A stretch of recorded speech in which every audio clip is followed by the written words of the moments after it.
Ma solitude, extrait de mon roman en cours, après l'inceste. Il était là, tout souriant. Je l'adorais déjà. J'ai avancé seule dans l'allée gravillonnée avec des pas décidés.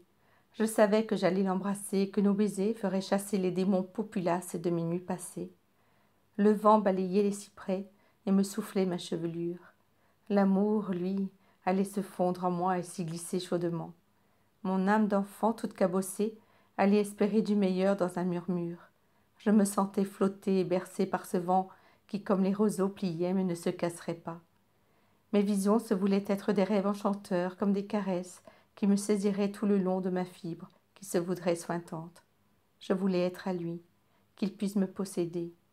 Il occupait déjà mon esprit sainement. Il s'est penché pour m'ouvrir la portière et je suis rentrée dans l'habitacle de son véhicule de couleur grise.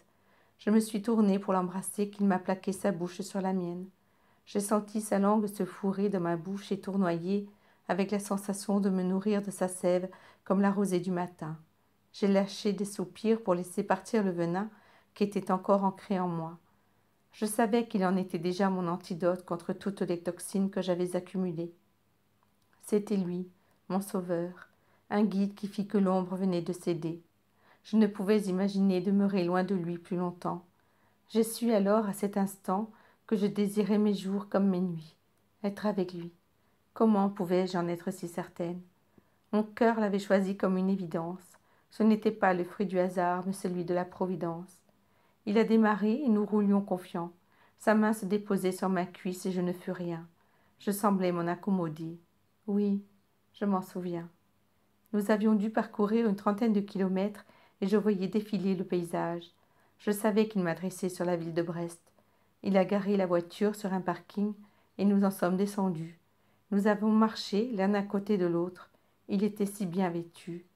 Des vêtements portés près du corps et bien assortis. Il a saisi ma main dans une infinie douceur. Je me suis laissé guider dans cette influence. Mon cœur fondait sous le son de ses paroles. Je me sentais, tout en me tournant vers lui, sans une goutte amère, non, presque en émoi de sentir s'envoler le malheur passé. Je reniflais le bonheur comme un nectar pulpeux. Je me sentais dans la foule emportée vers la lumière de vie, animée, qui avait brutalement un corps. Je me sentais le courage de tout dire sans me repentir. Nos regards portés étaient confiants et entr'ouvraient mon brouillard. Je découvrais l'amour qui me portait vers lui. Je désirais encore ses baisers sur ma bouche, cette voix qui me devenait chère.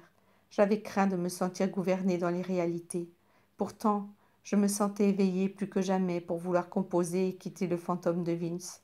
Ma main dans la sienne entremêlée que je les serrais plus encore comme cadenassée. Voilà à qui je voulais appartenir.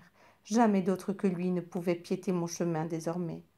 Je venais de quitter celui des mutilations dans ceux des buissons d'ortie pour aller vers ceux de l'amour enrobé de lianes de protection et de sérénité qui me rendaient légère et joyeuse. Je laissais venir ce qui se présentait à moi. Dans cette lancée, je me suis demandé comment est-ce qu'on pouvait freiner. S'il suffisait de s'offrir dans une escale ou dans un désert, sous la canicule, à s'y perdre à jamais, unis l'un à l'autre, l'un pour l'autre, dans un repos dans l'amour et la passion. Mais au fait, amour-passion ou amour profond? J'étais née pour le connaître. Ne restait plus qu'à voyager, m'aventurer avec lui sur le chemin, ou plutôt sur la route la plus longue qui soit sur la vie pour en connaître le sort. J'avais les yeux pleinement ouverts et je le contemplais sans rien dire. S'il savait ce que j'imaginais, loin de lui mon présent tourment, de savoir mes désirs naissants. En vérité, j'habillais l'amour de douleurs possibles, l'amour, cette chose impensable. Mes sourires étaient présents comme ceux de mes rires et semblaient se cristalliser autour de nous. C'était un sentiment puissant. VD, copyright.